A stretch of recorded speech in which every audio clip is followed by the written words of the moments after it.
9절로 12절 말씀. 영수는 성경 참고를 도와주세요. 영성이도 도와주고요. 데살로니가 전서 4장 9절에서 12절입니다.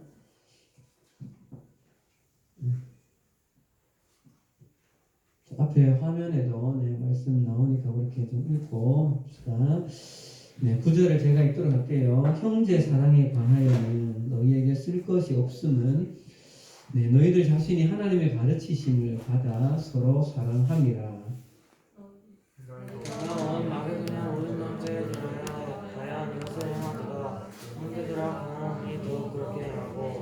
또 너희에게 명한 것 같이 조용히 자기 일을 하고 너희 손으로 일하기를 힘쓰라. 같이 시작. 이는 외인에 대하여 단정히 행하고 또한 아무 궁핍함이 없게 하려 함이라. 아멘. 반갑습니다, 여러분. 큰 어려움 없이 지금은 계속 이렇게 대면 예배를 할 수 있어서 감사한 것 같아요. 또 우리 지난주에 왔던 우리 민서 한 주간 또 이렇게 보여주셔서 감사하고, 또 오늘 또 새로운 영성의 친구가 있어요. 이름이 최진혁. 최진혁. 이게 그 친구들이 하나하나 이렇게 같이 또 새로운 친구들 오고 하니까 좀 좋은 것 같아요.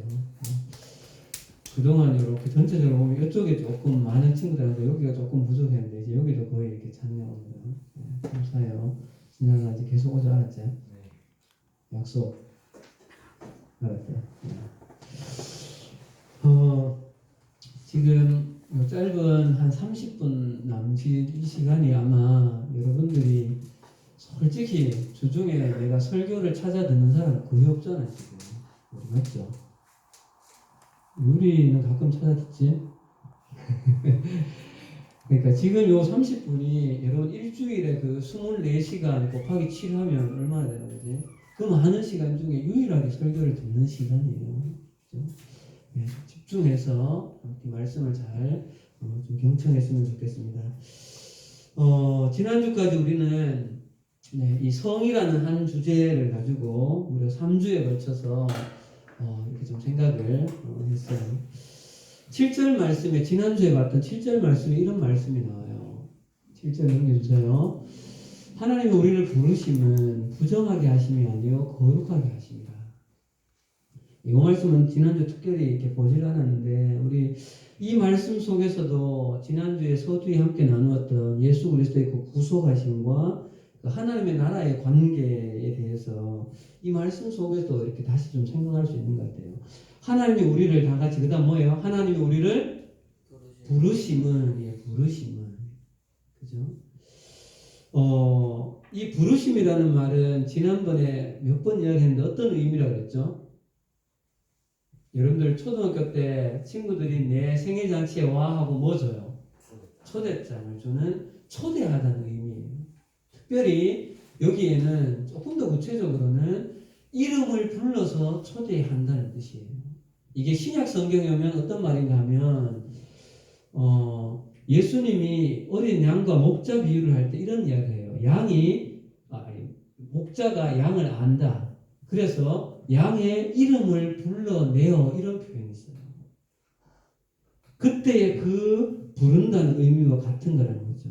학교에 가면 선생님이 가끔 출석, 요즘 잘 부르진 않지만 출석 호명하듯이, 그래서 한 명 한 명을 불러내었다는 거죠. 이 말씀을 보면서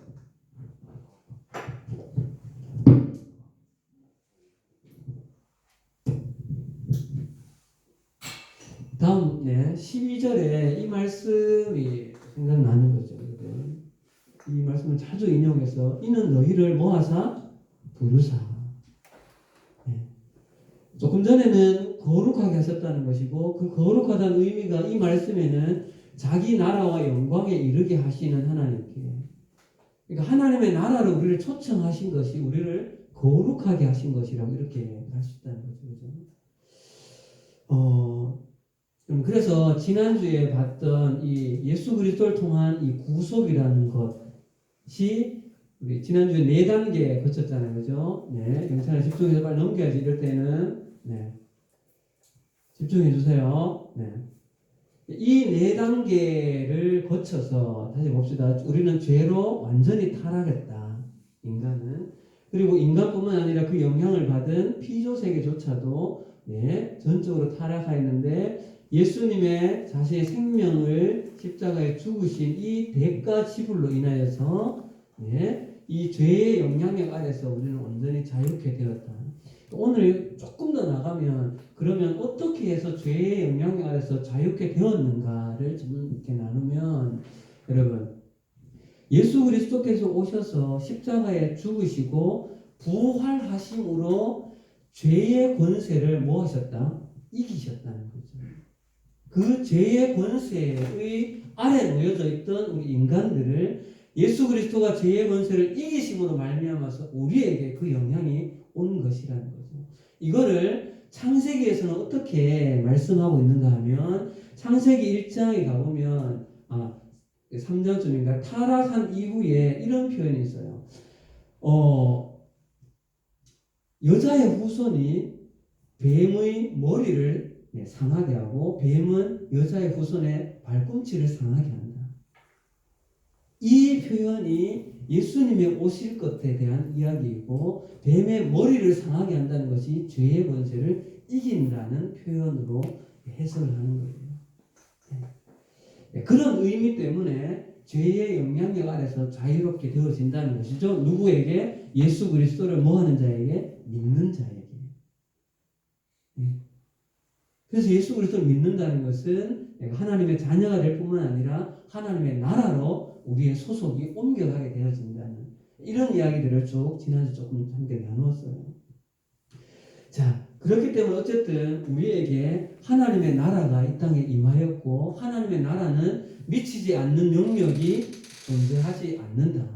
그래서 우리가 함께 우리에게 허락된 이 성이라는 영역도 뿐만 아니라 다른 오늘 이렇게 보게 될 이 경제라는 영역도 모든 영역은 다 하나님의 다스리심의 아래에 있는 영역이기 때문에 하나님의 뜻대로 행하는 것이 선한 방향이라는 것이죠. 자, 여기까지 지난주에 함께 말씀을 좀 나누었습니다, 여러분. 진영아 갑자기 들으기 좀 어렵지? 그래도 진영이도 초등학교 때까지 교회를 다녔기 때문에 뭐 대충 무슨 말 하는지 이해될 거야, 아마. 그지? 그래서 다시 한번 권하기는 여러분들의 삶 속에 이 성이라는 영역이 지금 우리 사회 속에 굉장히 큰 이슈인데, 어느 가치를 따를 것인가? 성적 자기 결정권을 따를 것인가? 하나님의 결정권으로 갈 것인가? 정말 하나님의 그 나라 안에서 복된 성을 누리는 여러분들이 됐으면 좋겠습니다. 두 번째, 오늘부터는 이제 새로운 주제로 넘어갑니다. 새로운 주제로요. 바울이 이제 이 두 번째 주제로 일과 어떤 경제적인 측면에 대한 부분을 함께 묵상하고자 하는데, 오늘 본문 9절 넘겨주세요. 오늘 본문 시작하는 이 9절을 보면 사실은 이게 뭐 일, 경제 이런 거와 크게 연관이 없어 보이기도 해요. 읽어보세요. 형제 사랑에 관하여는 너희에게 쓸 것이 없다. 왜냐하면 너희들이 자신이 하나님의 가르침을 받아 이미 서로 사랑하고 있다. 형제 사랑에 대한 이야기를 하는 것 같아요. 서로 격려하고 서로 사랑해주고 또 이런 측면을 이야기하는 것 같은데, 이게 그 뒷구절 10절하고 11절을 바라보면 조금 의미가 좀 달라지는 거예요. 보세요. 10절 한번 넘겨보겠습니다.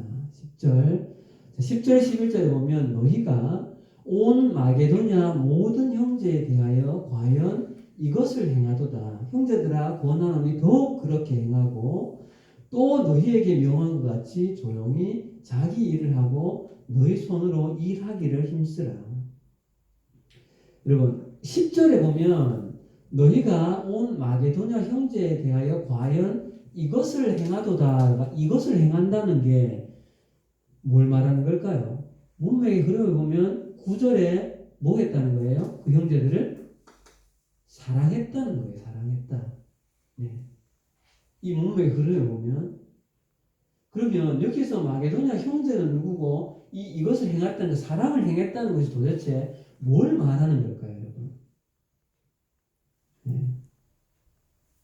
그 배경을 좀 이해를 해야 오늘 이 말씀의 전체 맥락을 이해할 수 있어요. 자, 성경을 요 고린도전서 4장 표시해 놓고요. 데살로니가전서 4장을 고린도후서로 갈게요, 여러분. 조금 앞으로 돌아와서 빨리 찾읍시다. 고린도후서 8장입니다. 고린도후서 8장. 진영아 반대쪽으로 조금은 이렇게 돌아오면 돼. 고라고 적힌 게 좀 찾은 있어요. 고린도후서 8장입니다.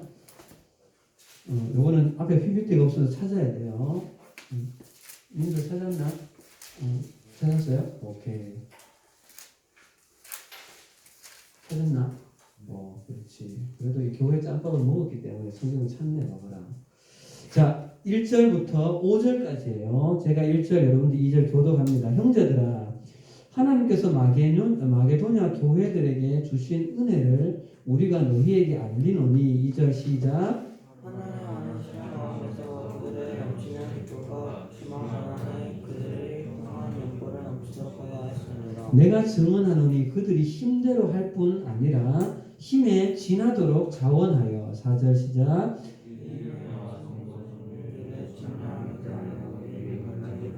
5절 다같이 시작. 우리가 바라는 것뿐 아니라 그들이 먼저 자신을 죽게 드리고 또 하나님의 뜻을 따라 우리에게 주었도다. 자, 이거 잠깐 봅시다. 1절에 보세요. 형제들아, 하나님께서 마게도냐 교회들에게 주신 은혜를 너희에게 알린다. 여러분, 마게도냐의 교회가 어딘가 하면 데살로니가 교회, 빌립보 교회, 베레아 교회를 말하는 거예요. 지금 우리 무슨 전서 계속 보고 있었어요? 데살로니가 전서죠. 데살로니가 교회를 칭찬하는 내용이에요. 뭐라고 칭찬하는가 하면 2절에 환난의 많은 시련 가운데서 그들의 넘치는 기쁨과 가난이 그들의 풍성한 연보를 넘치도록 했다. 무슨 말인가 하면 이게 환난의 많은 시련이 뭔가 하면 당시에 데살로니가 지역도 역시 로마의 지배하에 있었어요. 그래서 이 경제활동의 많은 부분이 우리나라도 일본의 지배를 받을 때 경제적으로 어려웠죠. 당연히 데살로니가 교회도 그런 현상이 있었던 거예요. 근데 그럼에도 불구하고 또 어떤 일이 있었는가 하면 그들의 넘치는 기쁨과 극심한 가난이 그들도 그래서 경제적으로 어려웠다는 거죠. 그런데 그들의 풍성한 연보, 선생님이 초등학교 다닐 때 교회에서 헌금을 연보라고 했어요. 들은 기억나요, 여러분? 연보. 네. 연보란 말 여러분들 잘 안 들었지? 우리는 연보란 말, 연보 쉽게 말하면 헌금을 했다는 거예요. 근데 무슨 헌금을 했는가 하면 여기서 또 한 가지 교회가 등장하는데 예루살렘 교회. 여러분, 예루살렘 교회는 이스라엘 쪽에 있고 여기는 마게도냐하고 좀 거리가 떨어져 있는데 이때 그 이스라엘 지역 쪽에 무슨 일이 있는가 하면 역사적으로 기록이 될 만큼 극심한 흉년이 드는 거예요. 그래서 굉장히 이 예루살렘 교회가 경제적으로 어려움에 빠지는 거죠. 근데 이 사실을 누구 알아요? 누가가? 바울이 알잖아요. 그래서 마게도냐에는 어떻든 다니는 교회들에게 이 예루살렘 교회의 경제적인 어려움을 얘기를 해서 구제 헌금을 할 것을 요청한 겁니다. 이해가 됩니까? 그래서 구제 헌금을 데살로니가 교회 성도들이 구제 헌금을 여기 보니까 풍성한 연보라고 했죠. 그러니까 구제 헌금을 풍성하게 헌금을 한 거예요. 예루살렘 교회를 위해서. 근데 그때 상대적으로 돈이 좀 있었던 고린도 지역은 헌금을 하겠습니다라고 말했는데도 불구하고 헌금을 안 하고 있어서 지금 바울이 이 어려운 지역도 했다. 너희들은 약속했는데 왜 안 하노? 이걸 지금 얘기하려고 하는 거예요. 자, 어쨌든 근데 이 헌금을 했는 이 교회인 데살로니가 교회가 풍성하고 많게 부자 교회였기 때문에 헌금을 했던 것이 아니라 이들 또한 가난 중에 있었음에도 극심한 가난 이렇게 표현하잖아요. 그럼에도 불구하고 헌금을 했다는 거죠.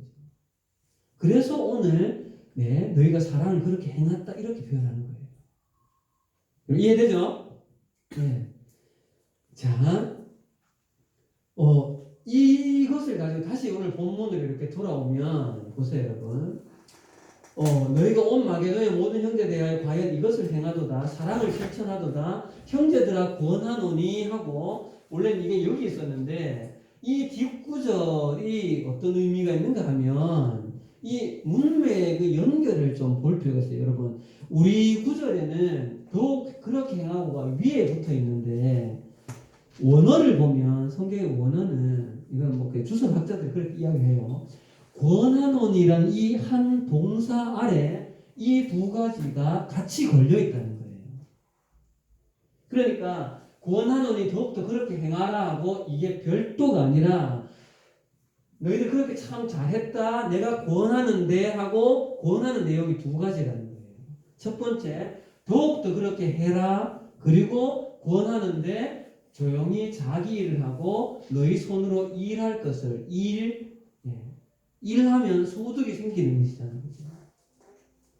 이 부분이 함께 연결되어져 있어서 이 본문이 단순히 형제 안에서 잠시 뭔가 그냥 사랑 나누고 권면하고 덕을 세우고 이런 차원이 아니라 여기에서는 우리가 중요하게 경제적인 부분에 일을 하는 목적이 여기서 발견할 수 있다는 거죠.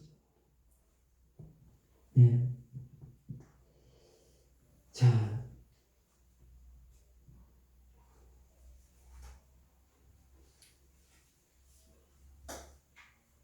그래서 이 본문 속에서 이런 관점 때문에 여기서 일과 또는 노동 또는 직업, 경제, 돈 이런 영역을 전체를 좀 통틀어서 우리가 하나님 안에서 일을 어떻게 바라보고 또 직업과 이 경제 활동에 대한 영역들의 힌트를 이 말씀 속에서 오늘 우리가 좀 가져올 수 있다는 거예요.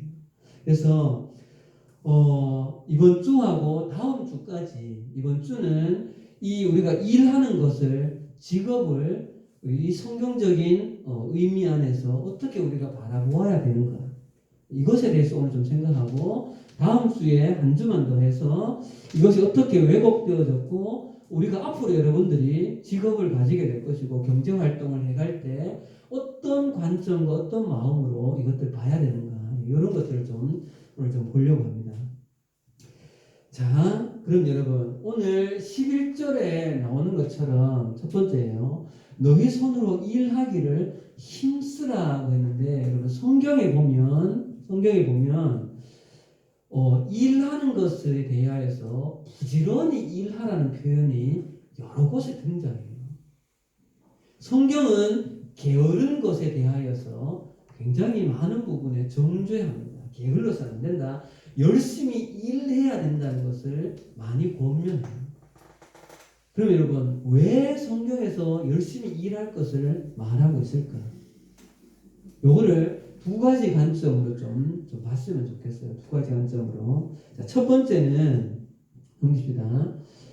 자, 일이라는 것, 몸을 움직여 노동을 한다는 것은 하나님께서 이 세상을 창조하셨을 때 이 땅에 하나님의 나라를 펼치기 위해서 정하신 통로가 일이라는 거예요. 자, 어떤 의미인지 조금 이제 이해가 이제 쉽게 좀 될 거예요. 하나님이 하나님의 나라를 이 땅 가운데 펼치시는데 중요한 통로가 이 일이라는 거죠. 자, 넘겨주세요. 자, 이 말씀은 우리 성경적인 세계관을 생각하는데 굉장히 중요한 말씀이어서 자주 등장해요. 여기 보세요. 생육하고 하나님이 그들에게 복을 주시며 이르시되 생육하고 번성하여 땅에 충만하라 땅을 정복하라 그리고 그것들을 생물을 다스리라. 여러분 땅에 충만하고 땅을 정복해 나가는 데 있어서의 기본 전제는 여기에 인간이 하나님 이걸 다 하라 해주신다는 게 아니잖아요. 누구에게 하라는 거예요? 인간에게 할 것을 요구하는 거죠. 그렇기 때문에 이 말씀 안에는 기본적으로 어떤 일이든지 일을 할 것이 전제가 되어져 있다는 거예요. 이해가 돼요, 여러분? 그렇기 때문에 여러분 생각해 보세요. 하나님께서 이 땅을 창조하신 이후에 이 땅에 지금 우리가 이렇게 발전시킨 이런 문화 이것들을 하나님이 다 해주신 것이 아니잖아요. 이것들을 펼쳐낼 것을 인간들에게 요구하신 거죠. 그렇게 행할 것을. 그런데 그렇게 행하는 것의 통로가 바로 앉아서 가만히 생각이 아니라 몸을 움직이는 이 노동을 통하여서 하나님의 나라가 하나님 꿈꾸셨던 것들이 펼쳐지길 바라셨다는 거죠. 그래서 첫 번째로 왜 성경이 열심히 일하라고 말하는가 하면 그것이 하나님의 꿈꾸셨던 하나님의 나라를 이 땅 가운데 펼쳐내는 그 일의 굉장히 중요한 통로이기 때문에 그렇다는 거예요. 이해됐죠? 자, 두 번째입니다. 두 번째. 자, 둘째. 네. 자, 봅시다. 우리가 일하는 것, 직업을 가지는 것은 그 일을 행하도록 하나님께서 부르셨다는 두 글자 뭐요? 소명으로 생각하기 때문에 우리는 그 자리에서 부지런히 일해야 된다는 것이죠. 여러분, 성경에서는 어떤 직업을 가져서 그 영역에서 일을 하는 것은 하나님께서 그 영역으로 그 사람을 부르셨다라는 소명의식에 근거하고 있어요. 자, 성경 봅시다. 창세기 2장 15절이에요. 앞에 있었는데 2장 15절에 여기에 소명이 나옵니다. 여호와 하나님이 그 사람을 이끌어, 그 사람은 누구예요? 창세기에 그 사람은 누굽니까? 아담과 하와를 말하는 거예요. 그 사람들을 이끌어 에덴 동산에 두어 그것을 뭐하여? 경작하여. 경작의 경이 무슨 경이에요? 밭갈 경자잖아요. 그러니까 이때부터 벌써 노동을 하나님께서 요구하셨다는 거죠. 그죠? 그래서 그것을 지키게 하시고 경작하고 지키는 일을 사람을 이끌어 하게 하셨다는 거예요. 자, 이 말씀에 근거해서 성경은 인간에게 소명을 말합니다. 여러분, 소명의 뜻이 뭔가 하면 소명은 어떤 일이나 임무를 하도록 하기 위해 부르는 명령이 소명이에요. 이거는 성경적인 단어가 아니라 그냥 다음 사전에서 선생님이 그냥 가져온 거예요.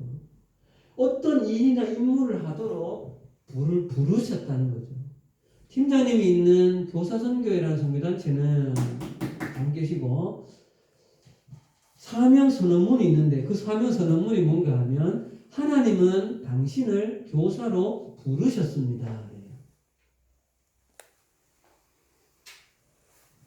여러분들이 앞으로 어떤 직업을 어떻게 가질지 모르지만 또 그 직업이 내가 생각하고 내가 내 성적을 맞추는 것 같고 이런 것 때문에 내가 그 자리로 가는 것 같지만 하나님의 큰 섭리 안에서 그 영역으로 나를 부르셨다는 것이 성경적인 관점으로 우리의 직업을 해석하는 것인 거죠. 자, 그렇기 때문에 나를 하나님이 그 영역으로 보내셨다는 그 의식 때문에 우리는 그 자리에 가서 열심히 일해야 되는 거죠. 예. 아직은 여러분들이 이 어떤 직업을 가지게 될지 지금 한참 막 고민 중에 있고 막 그러잖아요. 그죠? 예. 열심히 고민하시고 기도하면서 내가 어떤 영역으로 가서 어떤 일을 할 것인가에 대해서 한번 많은 생각을 하세요.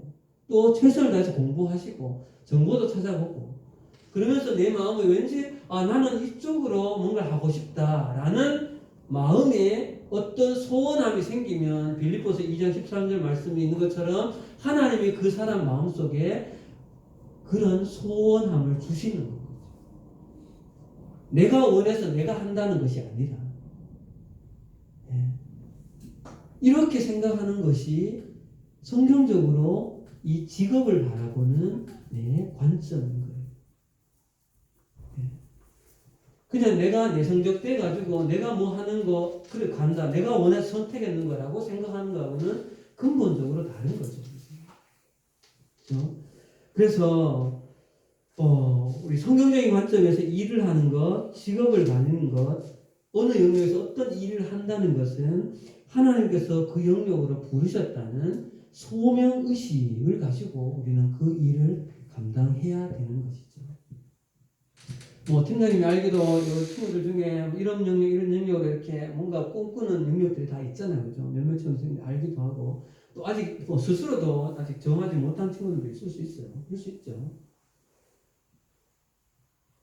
그러나 어떤 영역을 하게 되었든지 하나님이 나를 거기로 불렀다. 예. 아담과 하와에게 불러서 이거 해라고 말씀하신 것처럼. 예. 자, 여러분, 최근에 팀장님이 이런 이야기를 굉장히 말씀을 많이 나누고 있죠. 그죠? 우리 그리스도인이 세상을 어떻게 보고, 어떻게 생각하고, 어떤 관점으로 해석하는가, 이런 부분을 굉장히 좀 많이 강조하고 있어요, 여러분. 특별히 이제 이번 주부터는 이제 일, 직업에 대한 잠깐 이야기를 좀, 개괄적인 이야기를 좀 이렇게 나누는데, 여러분, 일은 단순히 돈을 버는 그냥 직업이 아닙니다, 여러분. 그냥 돈 벌기 위한 수단이 직업이 아니라는 거예요. 네. 창조 당시를 한번 생각해 보세요, 여러분. 하나님이 이 우주 만물을 창조하신 이후에 그냥 그 상태 그대로 있기를 하나님 원하시지 않았어요. 인간에게 지혜를 주시고 창의력을 주시고 이 세상 속에 다양하게 펼쳐낼 것들을 꿈꾸시면서 그 어떤 영역이든 다양하게 가서 일하기를 바라시는, 그래서 무엇인가를 펼쳐내기를 바라시는 그 하나님의 마음이 거기에 녹아져 있다는 것이죠. 네. 그래서 여러분, 어떤 목사님은 이렇게까지 이야기해요. 우리 인간이 일을 하는 것, 노동을 하는 것은, 그것은 하나님이 이 세상을 다스리는 그 통치 행위를 대신하는 것과 같다. 이렇게까지 표현하는 분도 있어요. 네. 왜냐하면 그 일을 우리에게 위임하셨기 때문에. 네. 자, 여러분 이 말씀 한번 봅시다. 시편 말씀이에요. 자, 시편에 보면 이렇게 이야기해요. 시편 기자가 그를 하나님보다 조금 못하게 하시고 영화와 존귀로 관을 씌우셨다. 주의 손으로 만드신 것을 다스리게 하시고 만물을 그의 발 아래 두셨습니다. 주의 손으로 만드신 이 세상을 창조하신 그것을 인간에게 다스리게 하시고 이 다스림의 권위를 인간에게 부여하셨다는 거죠. 원래 다스림의 영역은 하나님에게 있는 영역이잖아요. 근데 이것들을 너희들에게 위임하셨다고 이렇게 해석하는 거죠. 여러분, 그렇기 때문에 우리가 이 땅에서 직업을 가지고 무엇인가를 어느 영역에서 일을 행하는 것, 팀장님이 교육이라는 영역 속에서 반 아이들에게 교육 행위를 하는 것은 하나님의 일을 대신하는 것이라는 의식. 예. 이것이 소명의식이라는 거예요. 그렇기 때문에 일은, 노동 그 자체는 굉장히 거룩한 거죠. 하나님의 통치 행위를 대신하는 거기 때문에. 자, 또 한 가지만 좀 더 생각해 나가보겠습니다, 여러분. 그러면 일과 직업에 있어서 특히 우리 한국 교회의 어른들 가운데 이런 생각을 하시는 분들이 많아요. 맞기도 하지만 또 잘못되기도 했던 생각이 뭔가 하면 일 중에 어떤 일은 거룩한 일이고 어떤 일은 거룩하지 않은 일이다를 구분하는 거예요. 대표적으로 교회에서 말씀을 전하는 사역은 거룩한 일이고 선교사님이 하는 일은 거룩한 것이고 그냥 슈퍼마켓에서 물건을 팔고 나가서 농사를 짓고 어부가 고기를 잡고 하는 일은 덜 거룩하지 않은 일이다 이렇게 생각하는 거예요. 이 생각이 맞습니까? 틀립니까?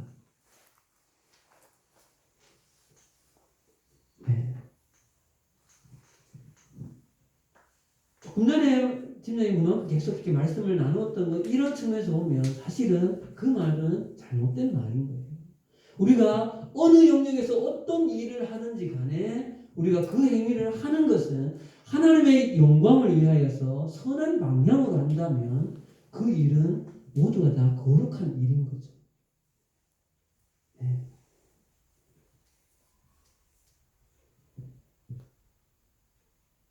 거룩은 방향의 문제라 그랬습니다. 무엇을 하느냐의 문제가 아니라 그 행위를 하는 그 어떤 것이, 팀장님이 지금 여기서 말씀을 전하는 이 일과 내일 학교에 가서 학생들을 가르치는 일은 똑같다는 거예요. 다 거룩한 일인 거죠. 왜? 내가 하나님의 영광을 위하여서 하나님의 대리자로 내가 학생들을 가르치고 있다는 의식으로 그것을 위해서 가르친다.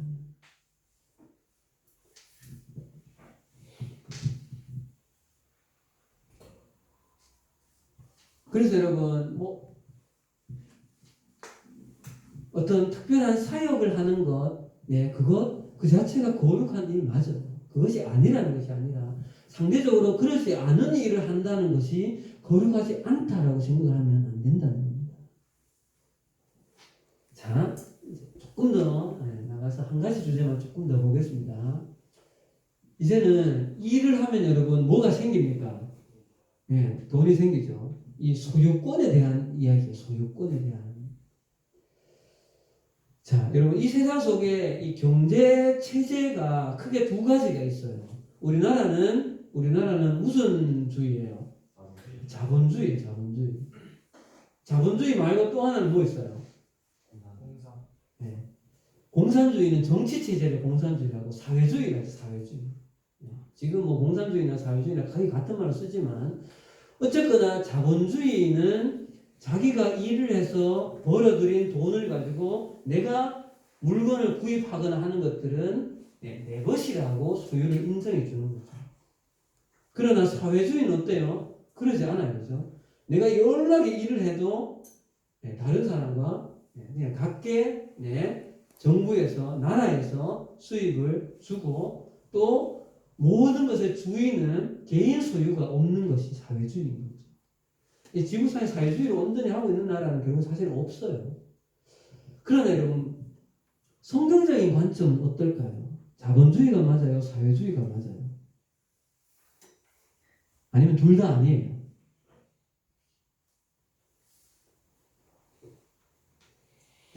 이 성경에서 말하고 있는 이 소유권에 대한 부분은 자본주의도 사회주의도 성경은 그렇게 가르치지 않습니다.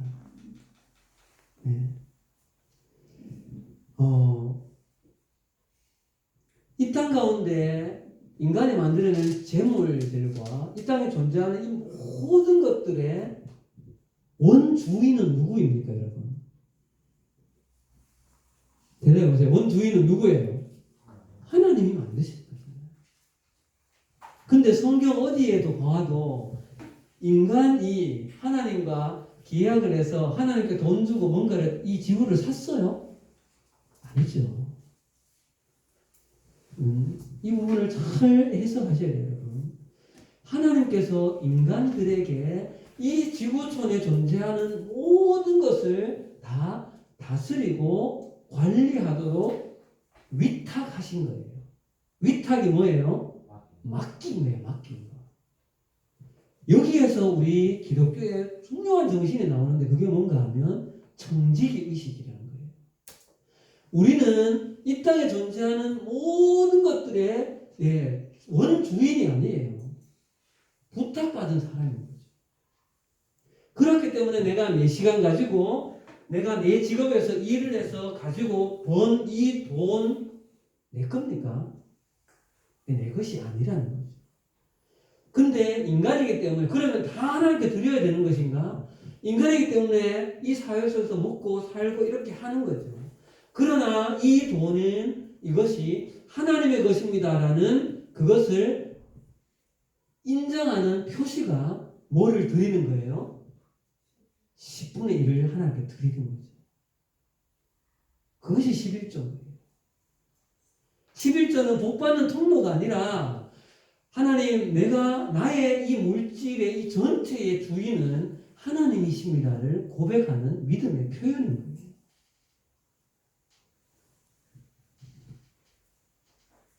그래서 우리가 행하는 이 경제적인 모든 활동에서 얻게 되는 수입이나 이러한 것들은 모두 다 하나님으로부터 우리가 위탁받아서 관리하는 우리는 청지기라는 그 생각을 가지고 우리는 이 경제라는 영역, 직업이라는 것들을, 일이라는 것들을 볼 수 있어야 된다는 겁니다.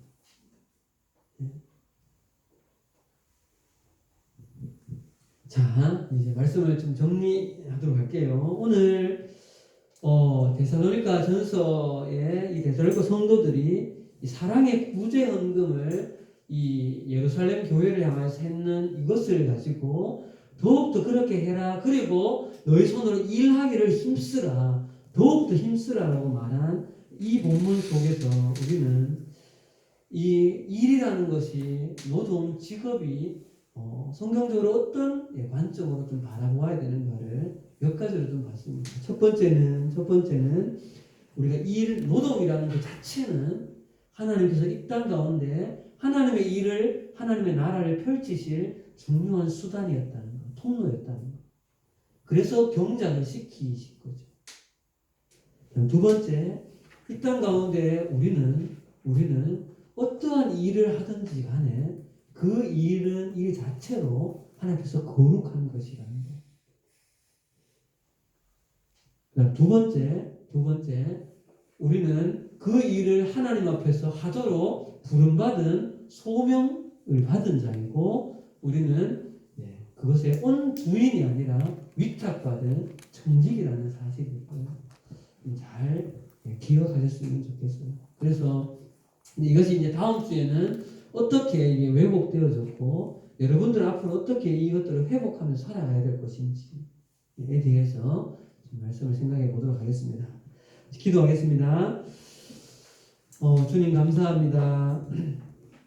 데살로니가 교회의 성도를 향하여서 바울이 칭찬하며 어떤 그 권면 속에서 일하기를 힘쓰라고 말한 왜 우리가 일을 해야 되는가, 이 성경 전체가 우리에게 가르치고 있는 하나님께서 처음으로 뜻하셨던 그 목적이나 뜻이 어디 있는지를 잠시 생각했습니다.